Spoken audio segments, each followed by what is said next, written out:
The human spine is made up of 24 spinal bones called vertebrae. The vertebrae are stacked on top of one another to create the spinal column. The spinal column gives the body its main upright support. From the side, the spine forms three curves.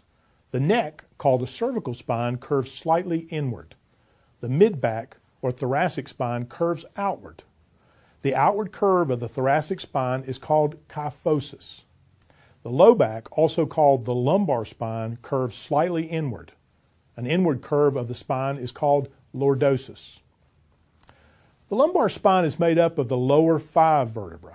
Doctors often refer to these vertebrae as L1 to L5.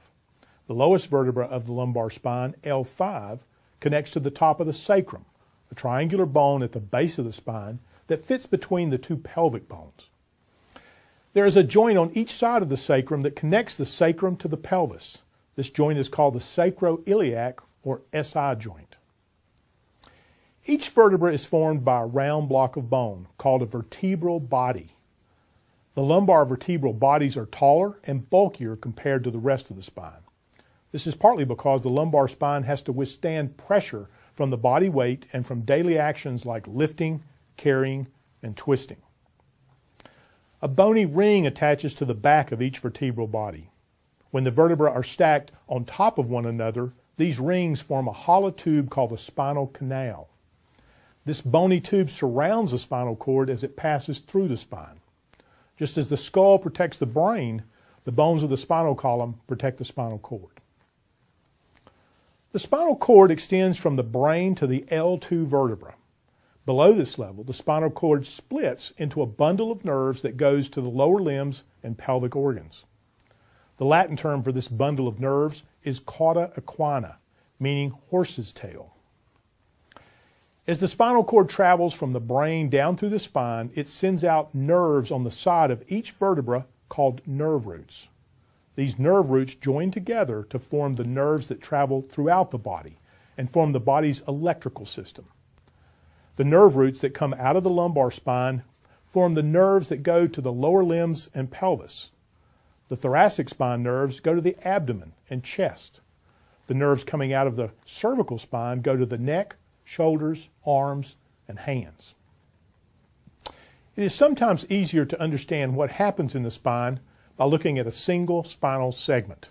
The spinal segment includes two vertebrae, the intervertebral disc between, the two nerve roots that leave the spinal cord at that level, and the small facet joints that link each level of the spinal column.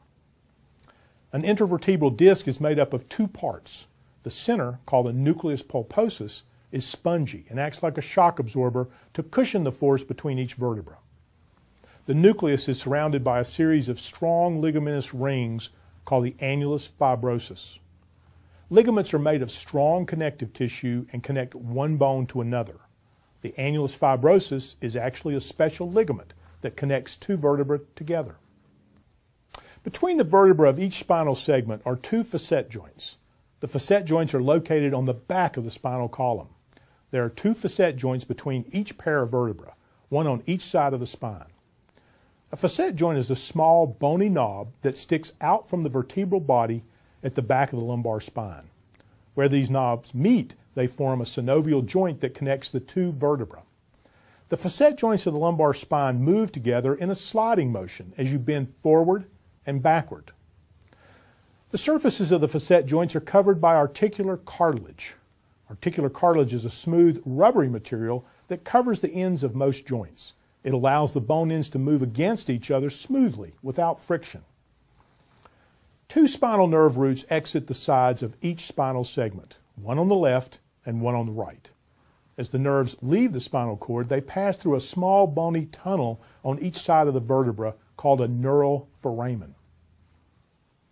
The lumbar spine is supported by a complex set of ligaments and muscles. The ligaments are arranged in layers and run in multiple directions where they connect the bones of the lumbar spine to the sacrum and pelvis. The muscles of the low back are also arranged in layers. Those closest to the surface are covered by a thick tissue called fascia. The middle layer runs up and down over the lower ribs, chest, and low back. They blend in the lumbar spine to form a thick tendon that binds the bones of the low back pelvis, and sacrum. The deepest layer of muscles runs along the back surface of the spine.